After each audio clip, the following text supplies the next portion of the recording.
Hi guys, I'm Shmee. Hello and welcome back to the channel where you join me on a beautiful evening here with the Ford GT. Now, ever since I took delivery of this car in my tribute colour scheme to the Alan Mann Racing team, the red and gold, a lot of people have told me this thing looks very McDonald's. The red and gold, ketchup and mustard, the colour of the golden arches. And today I figured, why not take this car to a McDonald's drive-thru? And yes, I know it is very YouTuber cliche, but there's something funny about taking a desperately impractical car like this to a drive-thru. The narrow aisles, the difficulty of trying to reach out. I'll explain it all in a moment. I'm here at the moment beside the Nurburgring. You can hear lots of different cars. It's been a very busy day, but the sun is now setting. The car is looking magnificent. So let's take it and go to a McDonald's drive-thru.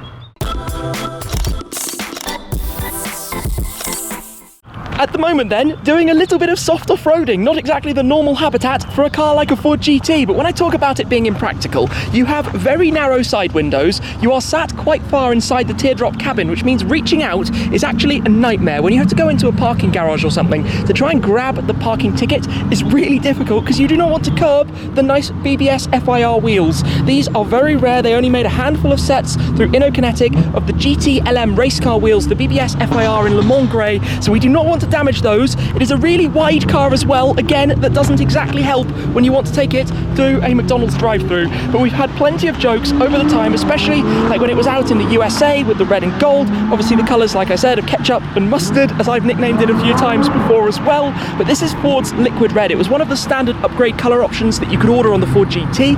The stripes are the exact same gold as Alan Mann Racing. I told you guys all about that back when I ordered the car about 2 years ago when I did the specification, but linking back to their GT40s, their Escort Mark 1s, their Formula 3000s, all sorts of different cars that they were running in the red and gold colour scheme.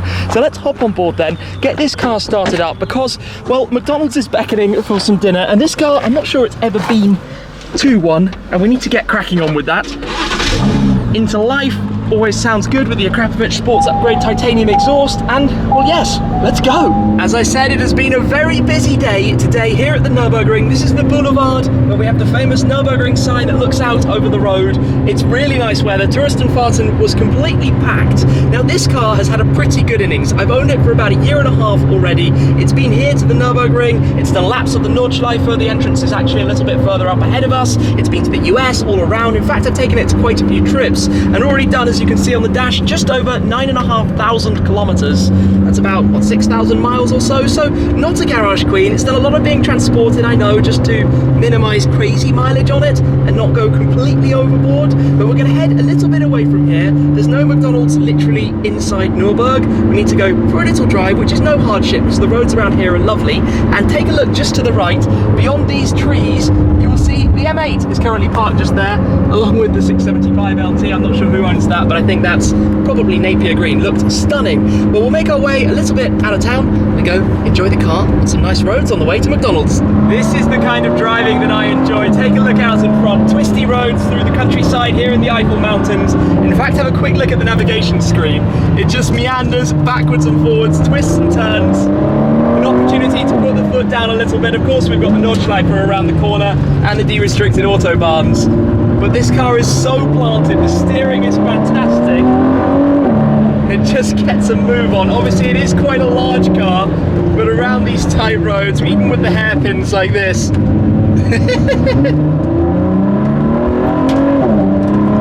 What a magnificent place to drive. The commute to McDonald's. We are arriving here at McDonald's. Just on our right hand side there is a drive-thru here, which is always totally illogical. It actually says just on the sign here, McDrive geöffnet, which means open. That is super convenient just for the time being. So we will go through and try and work out if this is going to be feasibly possible in this car. I'm just going to pop the lift system up to go over the little bump here. And I think people are like, what is that car doing here?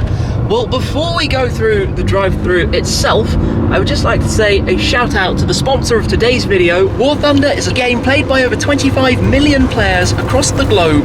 It's available for free on PC, PlayStation 4 and Xbox One. The game allows you to be part of massive battles with tanks, aircraft and helicopters, which you can play across a total of 80 different maps. You'll take full control over the battlefield, combating your opponents or having dogfights with various aircraft. There are more than 1,500 authentic military vehicles available for you to play with from 9 different playable nations. There are dozens of different game modes within War Thunder available for you to choose from too. You can opt for historic biplane fighters or supersonic jets, or control modern battle tanks fighting alongside attack helicopters. Apart from being a pilot or a tanker, you can also achieve greatness by captaining a warship. Upgrade your own vehicles, customize their appearance, and level up your crew to become the best commander on the battlefield. You can play the game now on PC, PS4, and Xbox One. Check the link in the description down below to download War Thunder for free, and including some special bonuses to help you guys win the game. For now though, the McDonald's drive-thru is beckoning. Let's head on through and see if this is going to work. First mission is a speed bump. Fortunately, we do have a lift system. The curbs are narrow, but they're not too crazy narrow.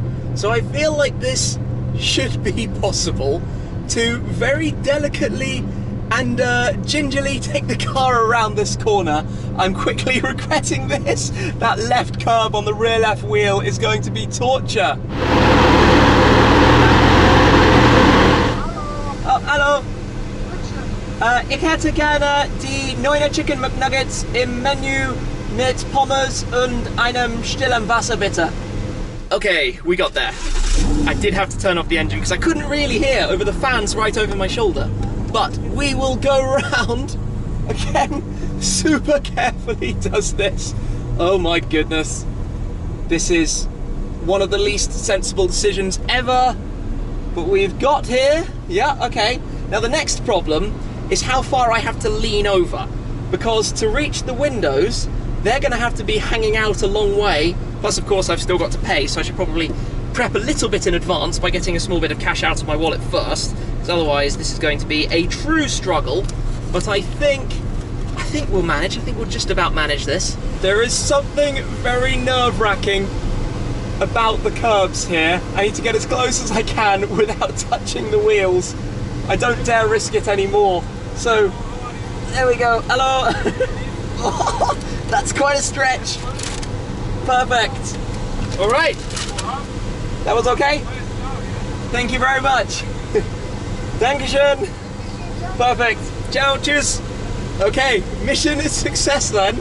One drive-through at McDonald's in a Ford GT, but now I've got nowhere to put the change because there's nothing convenient in here. There is a small little tray, but I feel like it's going to fall out and make a complete mess.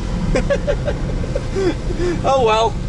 It would be boring if it was easy. It would be very, very boring if it was easy.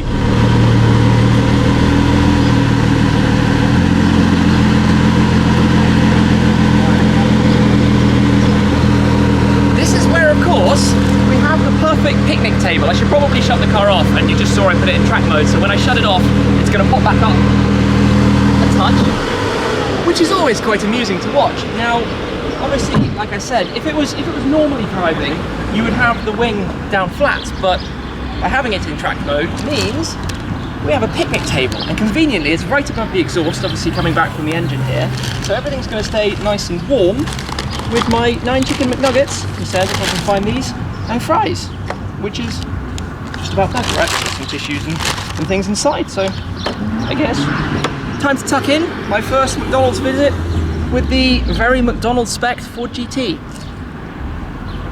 Spot on.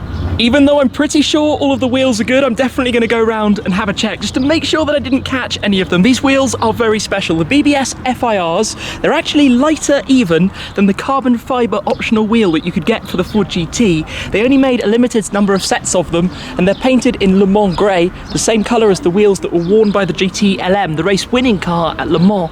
Same design, same style from BBS. Really, really nice touch, and obviously I've got so many details on this car that make it this tribute, this heritage, the red and gold theme. Even that carries through actually to the interior as well. Inside here we did the stitching on the seats, the red and gold dual contrast stitch, same on the steering wheel with the cross stitch, the gold paddles as well, the gold GT logos on the headrest, the embroideries, so very much the McDonald's theme for GT. I think it fits perfectly now, matching with this, with my fries packet. Almost spot on, hey? Exactly right. for this car. It's now visited the McDonald's. It is genuinely doing a good job of keeping things warm back here, and of course the exhaust tailpipes, given they are made from titanium, now very much have that bluing going on, especially after some high-speed runs and also having the car around the Nurburgring. I tell you what, if you wanted to keep food warm here, if you open up the rear hatch, it's actually just a double click, but if you open this up, the luggage storage that you have back here, not exactly the most in the world, the repair kit, some drying towels, I've got my trickle charger in here as well, and an empty bottle too. That actually gets really very warm. The engine gets incredibly hot, as you'd expect from pretty much any twin turbo engine, especially a small one like this, 3.5 litre V6. Then you have the piping pretty much coming straight underneath and out the back. So the heat is basically only going to go there. If you're going to drive this car hard, do not leave anything in here that might melt. Any kind of liquids, any food, anything that could have a problem, you never want to put it in the back. The other thing about the back of this car is it's actually quite awkward to close. You have to be right on the spot, which I know is about here. And you can hear it when it clicks down, but it's really awkward to get that right. It takes a bit of learning, and then obviously if you've got the wing up, you have to lean over it. Now the latest advice, which is why the wing is already up, is actually to keep it up for storage because of the hydraulics. If you allow it to go down, it can create some extra load on the hydraulic system, so you want to have it up, which is why I basically have it always set to be raised, as opposed to in the auto mode where it will drop and go up.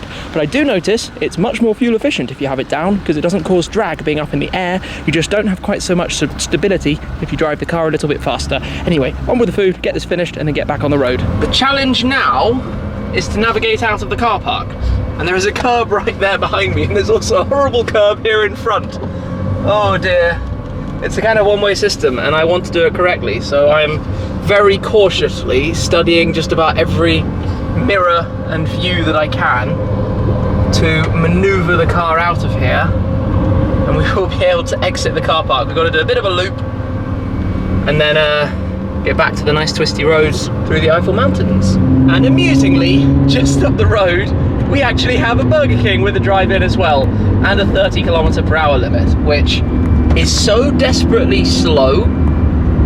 You often wonder at this kind of speed, like 30 km/h. Where is the drive-thru? I wonder if this would have been a better idea. I wonder if they've got a little more space. I don't even know where it is. Somewhere over there, hiding in the background. For now though, we will crawl past the roadworks. Not the most fun in the world. Back on the beautiful twisty roads. The scenery around here is really cool. There's some lovely, lovely bits of tarmac to enjoy. And I think we've got a few probably tight corners up ahead, a few hairpins, that kind of thing. And obviously that is where this car starts to excel. Just some downshifts. Yes, it's not an angry, aggressive V8, V10, V12, but it has such a nice tone to it. And the handling and feel and how flat it sits as we go through a hairpin, for example. It's very, very impressive. This is perfect. When you come somewhere like this, with a car like this,